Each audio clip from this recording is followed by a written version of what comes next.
This is a sports catastrophe production. Hey there, ho there, it's Jeff Critter Diamond welcoming you to another sports catastrophe birthday boy, and the birthday boy for October the 1st. And I always thought it was like September for this guy, but it's him, Mark McGwire, 58 years old today.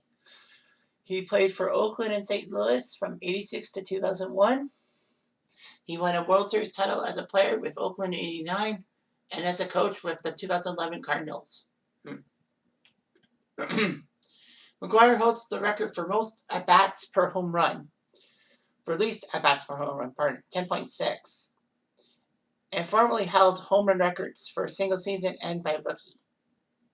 He's 11th all-time in home runs with 583 of them, five-time home run leader, and he had a decent job. He was 6'5" during his playing career. Amazing. McGwire got 70 home runs in that chase in 98 for the home run market of Roger Maris's, which Barry Bonds would turn back in 73. Unfortunately, McGwire would get injured heavily and retired. And of course, he was a central figure in baseball steroids. In 2010, he decided to admit to using performance-enhancing drugs. Weird. Anyway, fun fact, Montreal drafted him in the 81 amateur draft, McGwire, and didn't sign. He decided to go to the University of Southern California. Yeah, good choice. I mean, he was a teammate of Randy Johnson. And with the 10th pick in the 1984 draft, Mark McGwire went to the A's. The players picked ahead of McGwire were Sean Abner by the Mets, picked number 1. He turned out to be a bust. Bill Swift, Seattle, picked the pitcher. He was okay, but for the Giants. Drew Hall, Cubs, picked him 3rd as a pitcher. Who? Corey Snyder was picked 4th by Cleveland as a shortstop, better known as the Dodger. Pat Pasillo for Cincy as a pitcher, alliteration capital. California then picked catcher Eric Pappas. St. Louis took pitcher Mike Dunn. Minnesota took a good player, shortstop Jay Bell, who would be better off as a Arizona Diamondback and Pittsburgh Pirate. San Fran took outfielder Alan Cockrell, and Mark McGwire became the first baseman taken. The first round also had Terry Mulholland go to the San Francisco Giants. And Norm Charlton was even picked by Montreal, which was weird. So, yeah. Regardless, McGwire was part of the silver medal winning baseball team in the 94 Olympics, losing to Japan. But still, he looked good. McGwire would debut in 86 in the majors. In 18 games, he would hit 3 home runs. But in 87, his rookie status was retained because he didn't play enough. He hit home runs, but he would hit 15 in May, which was huge. Before the All-Star game, he had 33 home runs and was part of the All-Star team. He broke the AL record for rookie home runs with 37 by Al Rosen. And then 3 days later, McGwire broke the record of 38, which was shared by Frank Robinson and Wally Berger. McGwire would hit 9 more home runs in September. He had 2 games left to hit number 50, but he sat them out because he had to be present at the birth of his first child. Wow, did not know that. So McGwire's home runs as a rookie lasted till Aaron Judge's 52 in 2017.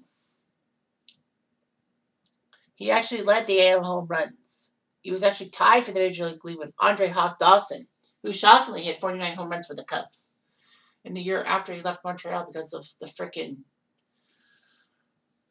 collusion stuff. He ended up 6th in the AL MVP voting, but was unanimously picked as Rookie of the Year. He did very well for himself. Mark McGwire did hit a walk-off in the 1988 World Series against the Dodgers in Game 3. Unfortunately, though, that was the only win for Oakland when they got shocked by the Dodgers in 5 games. It was just like, what the hell? But McGwire was pretty good.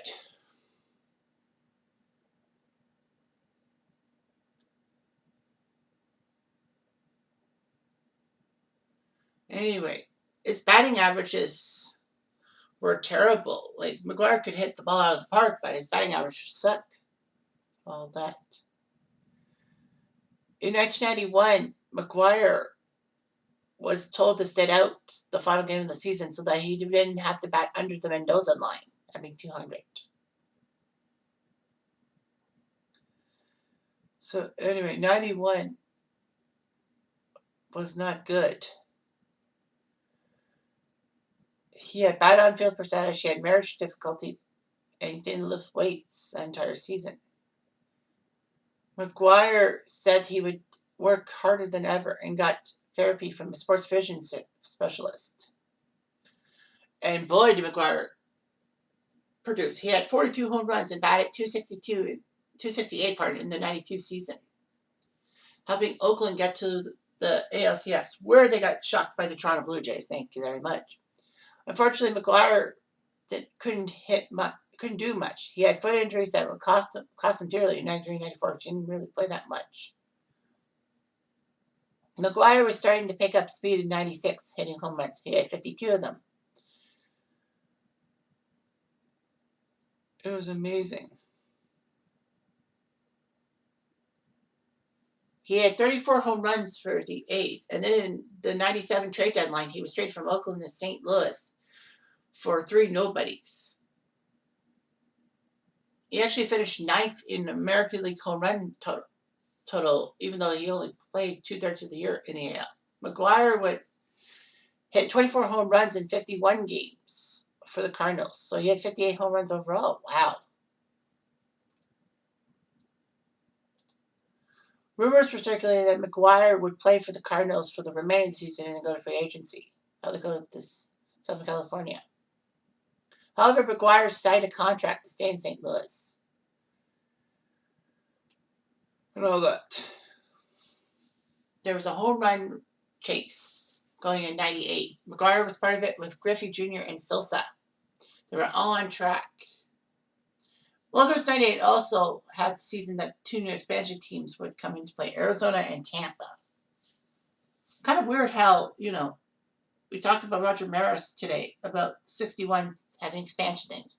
There were no home run chases for 62 when Houston and the Mets were in the league. 69 when Kansas City, Montreal, Seattle, who later became Milwaukee, and San Diego came in the league. 77, Seattle and Toronto were expansion teams. 93 were Florida and Colorado. So, man, that was kind of weird. But anyway, yeah. Sosa and McGwire would fight tooth and nail. McGwire got number 62, barely clearing the left field wall in 1998. On a game Fox broadcast live, September 8th, 98. 98. Kind of a weird date, but anyway. See, Trashel was the guy who gave up that home run. And weird, Sosa got to congratulate McGwire personally because, the Cubs were playing in that one. And members of Maris's family were present at the game. McGwire would hit 70 home runs, including 5 in his last 3 games against the Expos. And that record was till Bonds did it. McGwire had prestige and all that. And a lot of people said that the Sosa-McGwire home run chase in 98 saved baseball. Something fishy about it. McGwire did pretty well. He got 65 home runs to lead the majors in home runs. So he looked good and all that. Of course, he had injury woes. And at one time, he batted 198 during that season, which was terrible. He decided to retire after the 2001 season. McGwire demonstrated good coaching and ability to assist players such as Matt Holliday, Bobby Crosby, and Skip Schumacher. He was named hitting coach of the Cardinals. And in his 3 seasons, they had a good offense. And yes, they won the World Series in 2011. McGwire rejected an extension to return as the Cardinals head coach for 2013 because he wanted to go to Los Angeles to be closer to his wife and 5 kids. He was named the bench coach of the Padres in 2015 and left the team in 2018. He had some great jobs. He was He got 583 home runs, which was amazing. He seemed good and all that. Unfortunately, steroid whisperings happened. Anyway, McGwire was first eligible for Hall of Fame voting in 2007. It needed to be on 75%. McGwire consistently only got 23%. His votes would decline after 2011 to the point in 2016, last time he had a chance to be in without being part of a Veterans Committee. He only received 54 votes. So basically, something fishy had happened.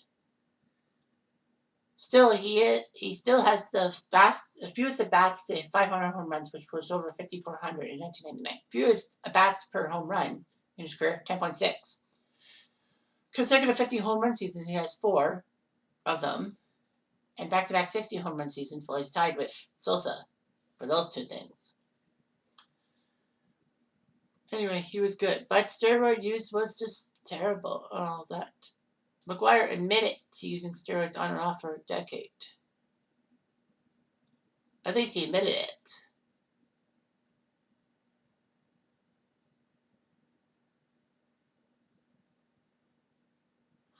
Anyway, word is that McGwire's brother actually was a quarterback in the NFL. Dan McGwire from San Diego State was made to be Seattle's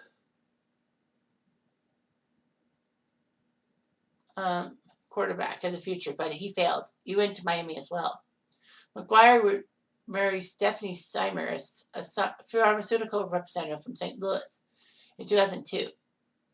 And he had triplet girls, 2010. So his triplets are 11 years old. They reside in Irvine, California. And they actually created the Mark McGwire Foundation for Children to support agencies that help children who are sexually and physically abused. Mark and Stephanie had 2 boys, Max and Mason. Mark's son Matthew came from a previous marriage. So yeah, McGwire actually provided his voice for a Simpsons episode in 1999 called Brothers Little Helper. The episode dealt with Bart having issues with, his pranks and all that. Skinner doesn't understand what's going on, but Skinner realizes that it could be something worse because he shows Marge and Homer a 3D rendering of the fact that Bart is a terrible student, and basically everyone who sits in a 9-square panel with Bart being the center square, if you will, their grades suffer, whereas the other ones outside of Bart's area are doing well. So he brings everyone down with him. So Bart is prescribed ADD medication. Marge manages to get Bart on that stuff, and Bart becomes a better student and a better role model. He even helps Homer deal with so many lawsuits against him into one class action suit. Kind of dumb. Praises Marge for her cooking, tutors some kids, and basically talks to Lisa and all that. Unfortunately, the ugly side of the drug is that it makes Bart paranoid to the fact that he's doing hangers outside in his house, rubbing himself in tin foil and trying to make sure Major League Baseball doesn't get to him. Bart unfortunately takes medication after trying to be weaned off, saying that I have to fight my invisible enemies. He gets a tank and threatens to blow something up. The school. Krabappel says, no, don't blow up the school. So Bart decides to blow up the church. Lovejoy stops him. The frame store, Homer stops him. And then he points up to the sky. Sideshow Mel says, not the clouds, not the sky. That's where clouds are born.